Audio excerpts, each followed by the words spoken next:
नमस्कार प्यारे बच्चों, एक बार फिर से आपका स्वागत है आपके अपने YouTube चैनल रुद्र शिक्षणम में।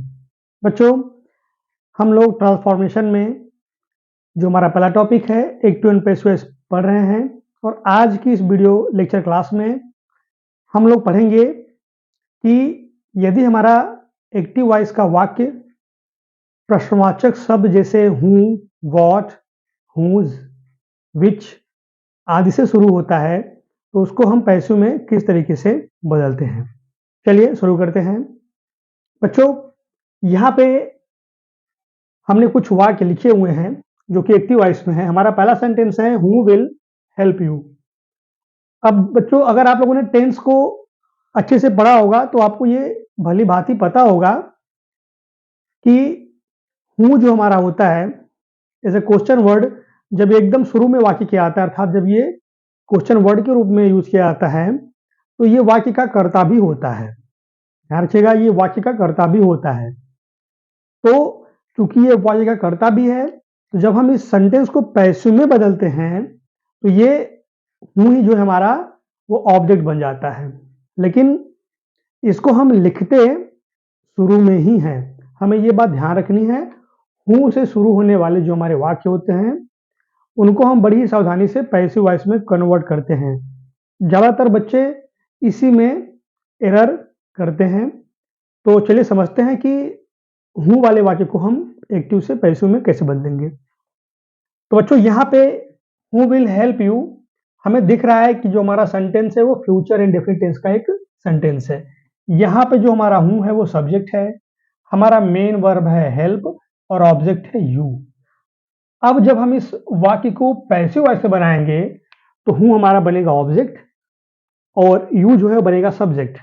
लेकिन हमें बहुत ही सावधान रहना है कि हूँ को हम ऑब्जेक्ट तो जरूर बनाएंगे, लेकिन इसको हम ऑब्जेक्ट के प्लेस पे नहीं लिखेंगे। ये वाक्य के शुरू में ही लिखा जाता है और इसके साथ हम प्रीपोजिशन बाय भी लिखेंगे। तो हम इसको कर देते हैं बाय हुम। ध्यान रखिए बच्चों, हूँ सब्जेक्ट केस में होता है, इसका ऑब्जेक्ट केस हुम होता है। तो हमने क्या किया, इस हु को बना लिया ऑब्जेक्ट बाय हुम। क्योंकि ये शुरू में ही लिखा जाता है, ये बात आपको ध्यान रखना है। अब इसके बाद हम क्या करेंगे, हेल्पिंग वर्ब जो भी हमारा होगा वो लिखेंगे। तो बाय हुम हमें पता है फ्यूचर इंडेफिनिट टेंस का पैसिव बनाने पर विल, बी या शैल बी हम लिखते हैं। तो बाय हुम विल, अब यू बन गया हमारा सब्जेक्ट यू, और बी हम हमेशा सब्जेक्ट के बाद लिखेंगे। विल बी, शैल बी में हम अगर प्रश्नवाचक बनाते हैं तो हम विल या शैल को सब्जेक्ट से पहले और बी को सब्जेक्ट के बाद ही लिखते हैं। तो by whom will you B, फिर हमारा वर्ब का थर्ड फॉर्म हेल्प्ड। तो बच्चों, इस प्रकार से हु विल हेल्प यू इस एक्टिव वॉइस का जो पैसिव वॉइस फॉर्मेट बनता है वो क्या बनता है, by whom will you be helped. आपकी मदद कौन करेगा, आपकी मदद किसके द्वारा की जाएगी, ये हमारा एक्टिव से पैसिव में बनता है। हमें ध्यान रखना है, हूँ वाले वाक्यों से सावधान रहिए। ये सदैव कुछ डिफरेंट रूल्स को फॉलो करके बनाए जाते हैं। चलिए आगे बढ़ते हैं। हमारा अगला वाक्य है what did she write. What did she write, वो क्या लिखती थी या फिर उसने क्या लिखा, उसने क्या लिखा था या फिर वो क्या लिखती थी। What did she write past and definite tense का हमारा सेंटेंस है। बच्चों, अगर हम इस सेंटेंस को गौर से ऑब्जर्व करें तो हमारा सी हमारा जो यहाँ पे है वो सब्जेक्ट है, राइट जो हमारा है वो मेन वर्ब है। अब इस वाक्य में ऑब्जेक्ट क्या है जी, अगर आप ये समझ गए तो बड़ी आसानी से आप समझ जाएंगे कैसे इसको एक्टिव से पैसिव करना है। वॉट वाले वाक्यों में जो हमारा वॉट होता है वो खुद ही ऑब्जेक्ट होता है। ध्यान रखिएगा, एक्टिव वॉइस में यहाँ पे सी हमारा सब्जेक्ट है, राइट हमारा मेन वर्ब है और यहाँ पे जो ऑब्जेक्ट है उसको हम व्हाट को ही ऑब्जेक्ट कंसीडर कर लेते हैं। अब जब इसको हम पैसिव बनाएंगे तो स्पष्ट है, जब व्हाट हमारा ऑब्जेक्ट है जब पैसिव बनाएंगे तो बनेगा सब्जेक्ट और सब्जेक्ट हम लिखते हैं पहले। तो स्पष्ट है व्हाट यहाँ पे ज्यों का त्यों यहीं पे रहेगा सब्जेक्ट बन करके। तो what did she write, what subject बन गया। एज पर द रूल हमें क्या चाहिए, helping verb, past indefinite tense है तो वाज। हमें यह भी ध्यान रखना है कि व्हाट के बाद हमें सदैव सिंगुलर वर्ब अर्थात जो वर्ब एक वचन सब्जेक्ट के साथ यूज करते हैं वही लगाते हैं। तो व्हाट वाज, अब फिर यहां वर्ब की थर्ड फॉर्म रिटन और हमारा सब्जेक्ट सी बन जाएगा ऑब्जेक्ट बाय हर। इस प्रकार से व्हाट डिड सी राइट, इस एक्टिव वॉइस के वाक्य को हम पैसिव वॉइस में what was written by her लिखेंगे। बच्चों आगे बढ़ते हैं। हमारा अगला वाक्य which country do you like, which country do you like present and definite tense का हमारा सेंटेंस है और यहाँ पे जो है हमारे समक्ष चॉइस अर्थात विकल्प दिए गए हैं कि आपको कौन सा या फिर आप कौन सा देश पसंद करते हैं। इस प्रकार से इसमें ऑप्शन है, बच्चों ध्यान रखेंगे विच का प्रयोग जब भी हम इस प्रकार से करते हैं कि आपको कौन सा देश पसंद है, आप कौन सा रंग पसंद करते हैं, तो जब हम विच का प्रयोग करके बनाते हैं तो स्पष्ट है हम ऑप्शन भी देते हैं, ध्यान रखेंगे।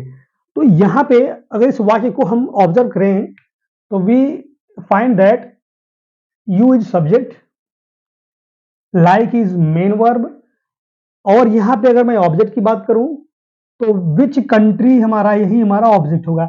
एज हमने वॉट के केस में देखा था उसी तरीके से विच कंट्री वाले केस में भी हमारा विच कंट्री ही ऑब्जेक्ट है फिलहाल।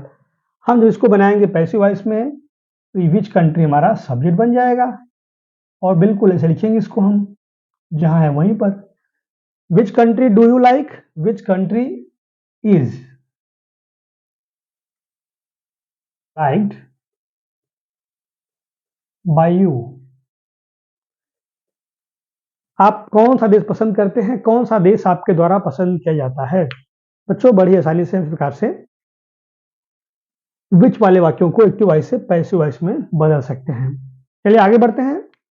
हमारा अगला वाक्य है whose car does he drive, whose car does he drive present and definite tense का हमारा वाक्य है whose car does he drive, वो किसकी कार चलाता है।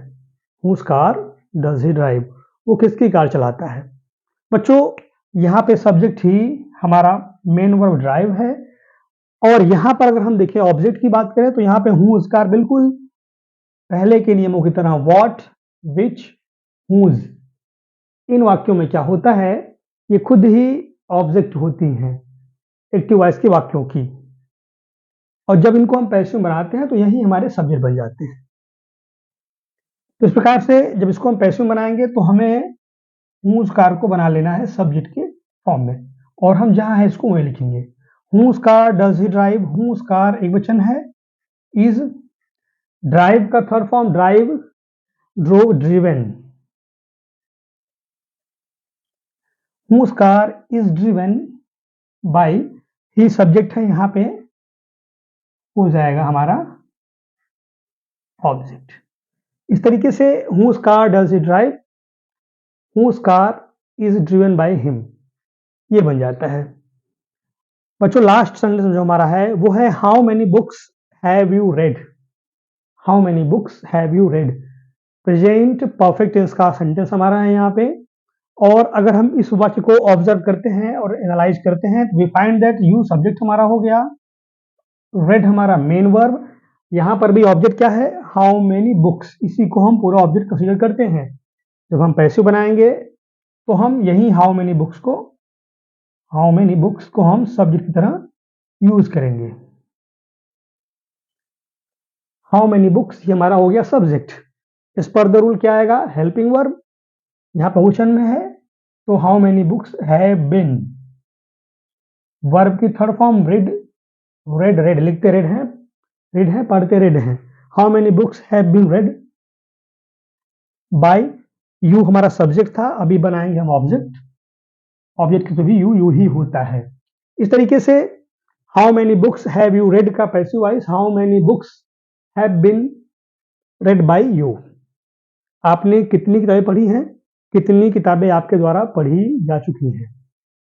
आई होप बच्चों आपको समझ में आया होगा कि किस तरीके से हम हूं, व्हाट, whose, which वाले वाक्यों को एक्टिव वॉइस से पैसिव वॉइस में कन्वर्ट करते हैं।